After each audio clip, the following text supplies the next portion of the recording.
क्या इजराइल के प्रधानमंत्री बेंजामिन नेतन्याहू की मौत हो गई है? वाकई में Benjamin Netanyahu's death or death of Benjamin Netanyahu. Prime Minister has been killed in an Iranian attack. Claiming that the Israeli Prime Minister is dead.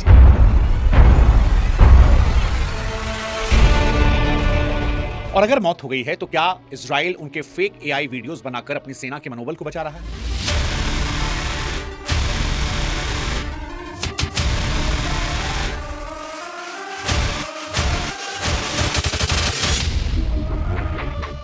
या फिर सोशल मीडिया पर वॉर प्रोपेगेंडा की एक सबसे बड़ी साजिश चलाई गई है?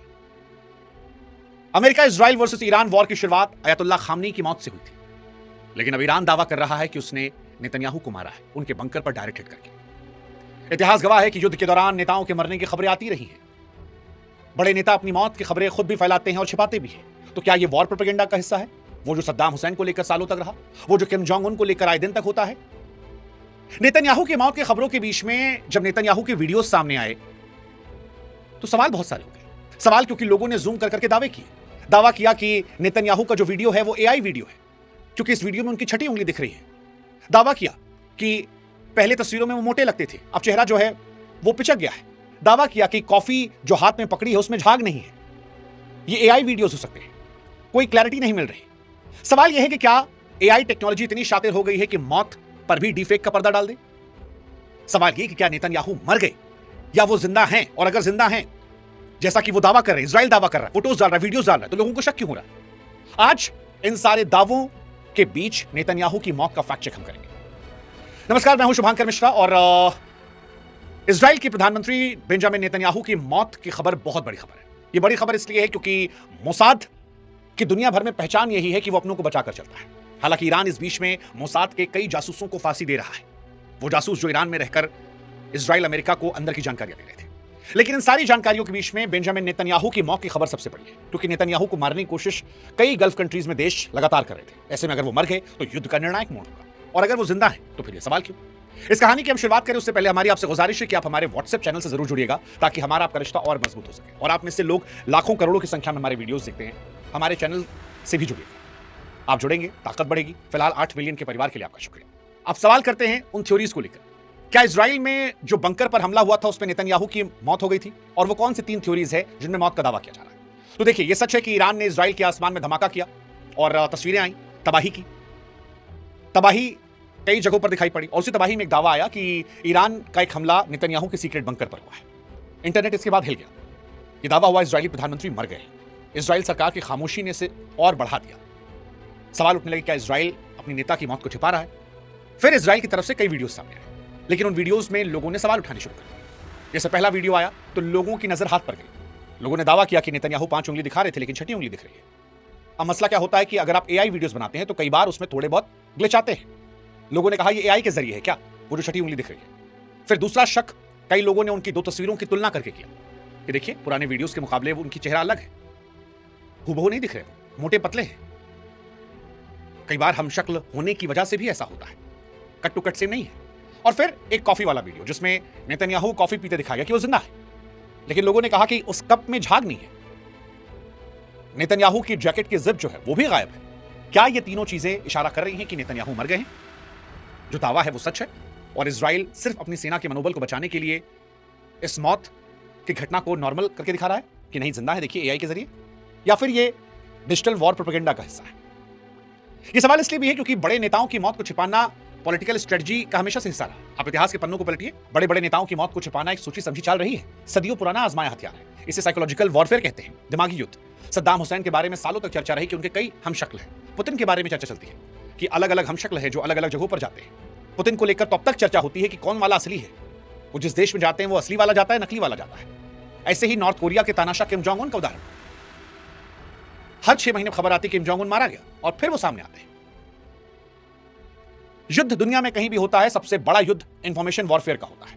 युद्ध के समय अफवाहें अक्सर दुश्मन देश की हिम्मत तोड़ने के लिए होती हैं, क्योंकि अगर किसी देश की जनता और सेना को लगने लगे कि उसका लीडर नहीं रहा तो वो मानसिक तौर पर हार मान लेते हैं।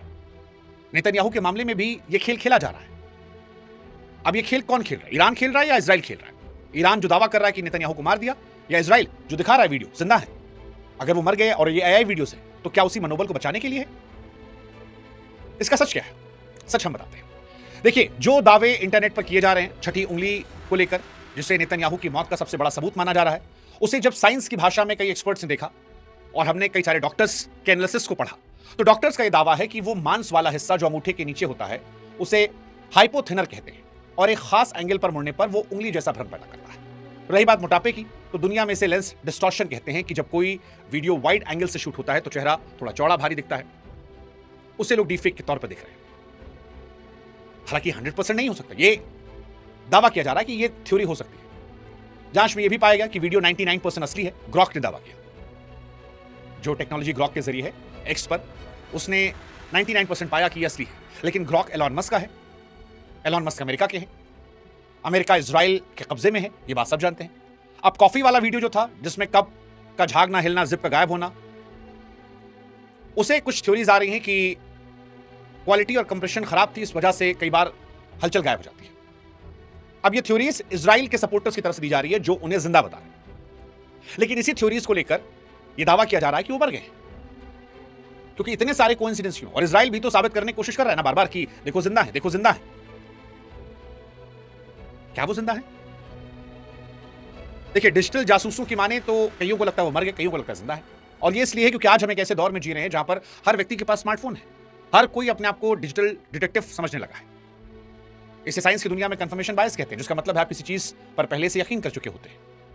यानी इजराइल को लेकर एक नजरिया है और उस नजरिए से आधे लोगों को यकीन है, वो चाहते हैं मर जाए तो उन्हें सब कुछ मरा हुआ दिख रहा है, और जो उन्हें इजराइल का समर्थन करना, उन्हें हर चीज में लॉजिक सही दिख रहा है, जिंदा।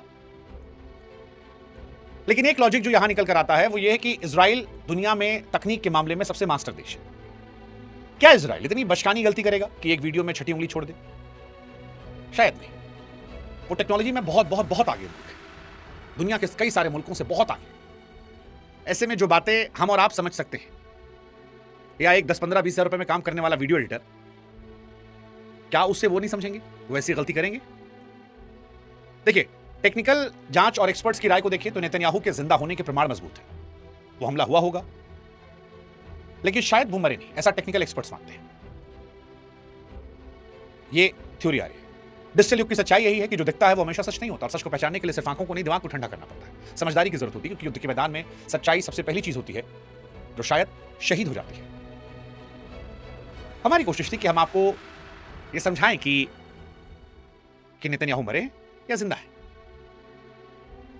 इसका निष्कर्ष अपनी अपनी सोच पर है, लेकिन फिलहाल जो मोटा मोटा हमको समझ में आ रहा है वो ये है कि इतना आसान नहीं हो सकता कि ऐसे फेक वीडियोस की गलतियां इजराइल कर दे। लेकिन ईरान ने पलटवार किया है, और ईरान ने यह नौबत लाई है कि नेतन्याहू की मौत पर खबरें चले। यह ईरान की जीत है कि इजराइल को साबित करना पड़ रहा है, और जो साबित कर रहा है वो ईरान के चक्रव्यूह में फंस रहा है। ये ईरान की जीत है, उस ईरान की जिसके सर्वोच्च नेता को इजराइल अमेरिका ने मार दिया था, और इस वजह युद्ध खत्म हो जाए। लेकिन वो नहीं गिरे, वो जिंदा है, लड़ रहे हैं। उनके बेटे को लेकर भी खबरें आई। अब सवाल यही है कि इस खबर को आप कैसे देखते हैं, वॉर प्रोपेगेंडा के तौर पर, या इसमें कुछ सच्चाई है? क्योंकि धुआं भी वहीं निकलता है जहां पर कहीं पीछे आग लगी हो। क्या ऐसी कोई घटना हुई है जहां पर नेतन्याहू एक्चुअली में घायल हो गए और इसलिए बैक टू बैक वीडियोस डालने पड़ रहे हैं? क्योंकि कैजुअल वीडियोस हैं सारे। आपको क्या लगता है? कमेंट सेक्शन में बताइएगा, हम आपका इंतजार करेंगे। और इस युद्ध को आप कहां जाते हुए देख रहे हैं ये भी बताइएगा। साथ ही व्हाट्सएप से जुड़िएगा, और अब तक सब्सक्राइब नहीं किया तो कर लीजिए। जी हाँ दोस्तों, ये थी अब तक की मालूमात जो मैंने आपके साथ शेयर की है। वीडियो कैसी लगी अपनी राय का इज़हार कमेंट बॉक्स में ज़रूर करें। वीडियो को लाइक करो, चैनल को सब्सक्राइब करें। अगर आप इस तरह की इन्फॉर्मेटिव और इंटरेस्टिंग वीडियो देखना और सुनना पसंद करते हैं तो चैनल को सब्सक्राइब करना मत भूलिएगा। चैनल को सब्सक्राइब करके बेल नोटिफिकेशन को ऑल पे सेलेक्ट कर लें। जैसे कोई नई मालूमात आएगी तो आप तक बर वक्त नोटिफिकेशन पहुंच जाएगा। हाजिर होते हैं एक नई वीडियो नई अपडेट के साथ। नेक्स्ट वीडियो दीजिए इजाज़त। अल्लाह हाफिज़।